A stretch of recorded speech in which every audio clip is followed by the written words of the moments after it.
Hello, and this is the PowerPoint on developing a good research strategy. There's a number of things that you need to think about before you get started doing research that will help your research be very productive and lead to the least amount of frustration. So the typical strategy that I see in research is students get a topic or get an assignment, then they choose a topic. They wait till a few days before the paper is due. They madly search the internet. They write the paper the night before it's due, and then they turn it in, and then they pray. Please, God, let this be good. That's really not the best strategy. So a good research strategy would look like this. It would explore the possible topics. It would narrow down the focus. It would develop excellent guiding questions that would help the researcher only look at information that will help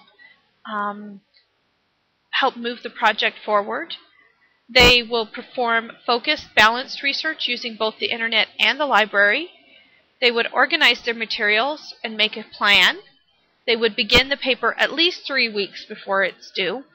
They would evaluate their draft and consider if it needed further research at some point during the process.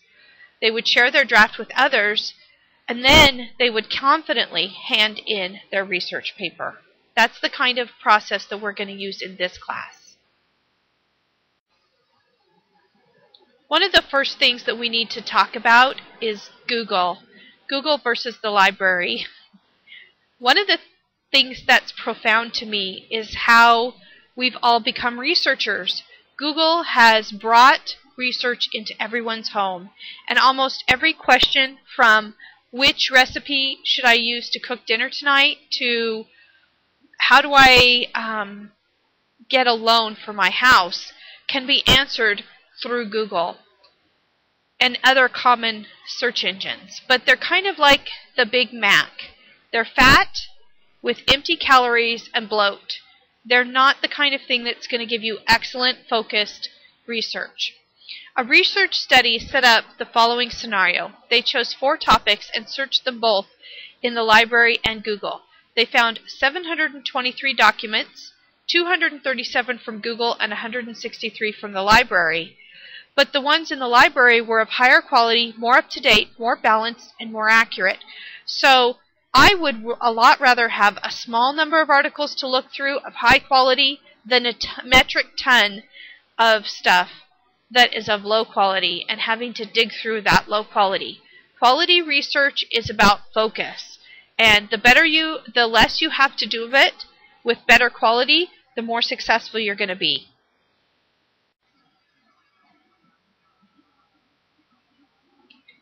Students typically use a trial and error approach to research. Generally, they avoid using the advanced features of search engines. They only use 1 to 2 search terms, and they generally only work for 15 to 20 minutes on their research, and then they get really frustrated. They typically don't understand how Boolean operators work, and a Boolean operator is the method that the program uses to search for your information. They find themselves overwhelmed by the amount of information that they get, and 3 out of 4 prefer to use the internet over the library. Choosing good sources, choosing your source for your paper, it's important to do so in a thoughtful manner. The method that I just outlined, where you use only 1 search term and you only work for 20 minutes and you quickly become overwhelmed, that's not a good strategy. If you use the right strategy, you will gather quality, trustworthy sources. And remember that when you cite the source in support of your argument, it's not really just an exercise in doing something the teacher asked. It's about testimony, expert testimony on your behalf.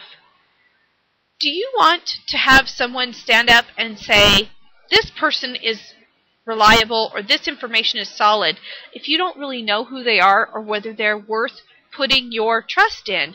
Basically, your credibility rests on the quality and validity of the sources that you choose for your paper. So think carefully about where you get your sources and what kind of sources you use, because they reflect upon you. It's important to use a variety of different kinds of sources in your paper because different kinds of sources lend different kind of data. Relying heavily on one source substantially weakens your argument. If you can only find 1 to 2 sources supporting your position, it would be a good idea to re-examine your position and ask yourself, is that really a valid way to perceive this particular argument? Arguments should be based on what's called representative data. This means that if there are 20 studies done on a topic and 18 support one side and only 2 support the opposition, you'd better have a very good reason for going against 18 experts in favor of the other 2.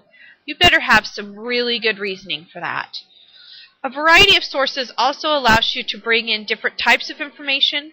Books, journal articles, and newspapers all offer different kinds of information, and having a variety of information will give your paper a much more well-rounded approach. There are a couple different types of sources. One of them is primary sources. These things are speeches, poems, eyewitness accounts, letters, interviews, autobiographies, and most importantly, the report of a scientific study. Because they are the closest to the original phenomenon or experience, they are considered stronger and more valid sources. However, they are less common, they do tend to be harder to read and interpret, and they often lack a context that will help you to interpret what they are. So primary sources can be very challenging, even though they're more valid. Secondary sources are very common, and they are commentary based on a reading or an encounter with a primary source. Examples of secondary sources include reviews, marketing information, letters to the editor, commentaries, critical analysis, and arguments. As such, once you are one step removed from the primary source, you are considered less valid because these are they are subject to bias, meaning the person who wrote the secondary source has viewed and interpreted that primary source for you. Therefore, their bias is obviously in the paper. It's like they filtered it through the lens of another author. They're extremely common, though, and they're easy to read. And they all often help us think through an issue because they will present the context of the issue and offer clear arguments that you can follow with logic. Secondary sources aren't bad. It's just that you need to realize that they do have bias. Another thing to think about is being objective versus subjective.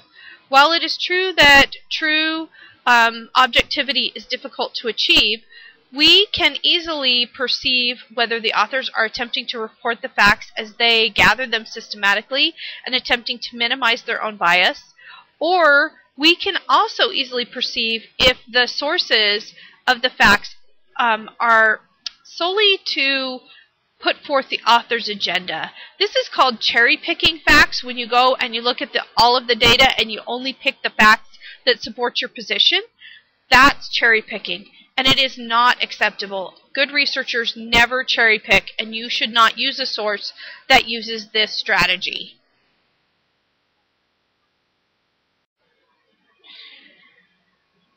Another thing to be aware of when you're examining whether or not to use a source is whether the source is stable versus unstable.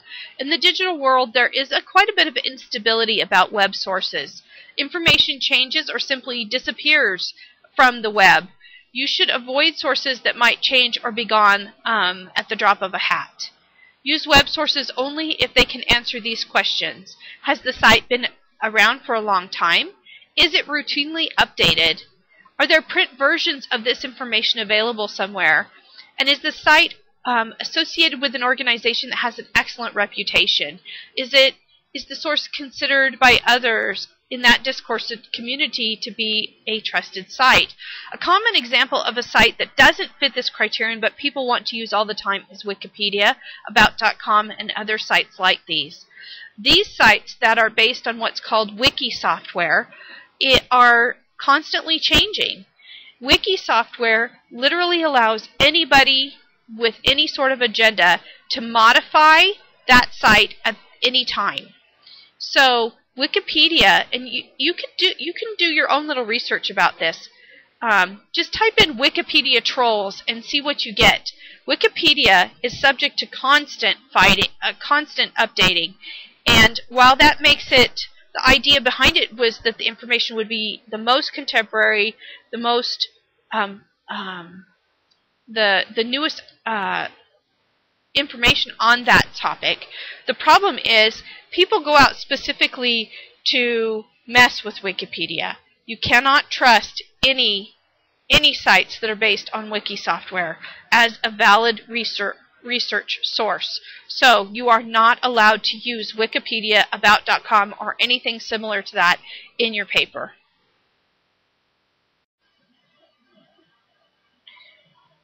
When you look at a print source, you need to look at some criterion as well. When was it published, depending on the field? If you're looking at a scientific piece, it needs to have been published in the last 5 years. If your subject is literature, it's less important. But date does have a bearing on the quality of the source because you want up-to-date information.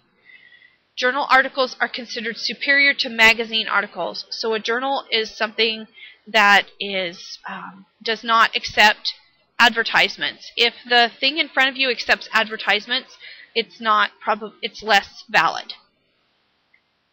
Look for authors that are frequently cited by other people, and you can do this by looking at their work at the works cited page of the documents that you have been reading. Just keep looking at those works cited pages and look for the names that come up over and over again. Those are going to be really valid sources. Was this written for a general audience or someone who is more knowledgeable? Generally speaking, something written for a general audience is going to be lighter on information. Something that is written for somebody more knowledgeable is going to have more in-depth information. Is the author considered an expert in that field of some kind? Do they have some kind of reputation to maintain? Now, if there is no author, then you should seriously be asking yourself about the quality of that source. Does the book include a bibliography? Is the information well documented in the book or the source? Well documented with the bibliography or references page, those things are more reliable. How did the critics receive this document or this book? Particularly longer books will have book reviews, so you can do a quick web search on the book review on the book, the title and the author, and a review will come up and tell you whether it's a valid quality source. So here's a little article that I took out of a graphic that I took out of The Curious Researcher by Ballinger, and it shows how things that are more authoritative versus less authoritative. This is another one that I took out of the Ballinger book that has a system for asking whether, a flowchart for asking whether a source that you're using in your paper is a good internet source. I would suggest not using any sources that hit the no. It needs to pass the questions. So you go through it and you ask the questions and you answer yes or no and then move up the line. Notice in the middle it's a questionable source. At the bottom it's a trash can source, and at the top it's a star source, meaning yes, you could use it. Your goal in this paper is not to become an expert in the field. That takes years and years of study, but instead to have a focused knowledge of the topic. Most adults have a working knowledge of a topic. If you ask them, they could give you 1 to 2 minutes of dinner conversation about that topic. Focused knowledge is where you could give us 15 to 20 minute presentation to a class about the topic and be able to answer questions. So your goal is to develop a focused knowledge about your topic. As you work towards your focused knowledge, keep these questions in mind. Is this information relevant to my inquiry question? Does it change my question? You should be looking for information that is relevant and helps you to develop your thinking on the topic. Here's the work cited for this. I did use The Curious Researcher pretty extensively in this PowerPoint. Thank you and have a wonderful day.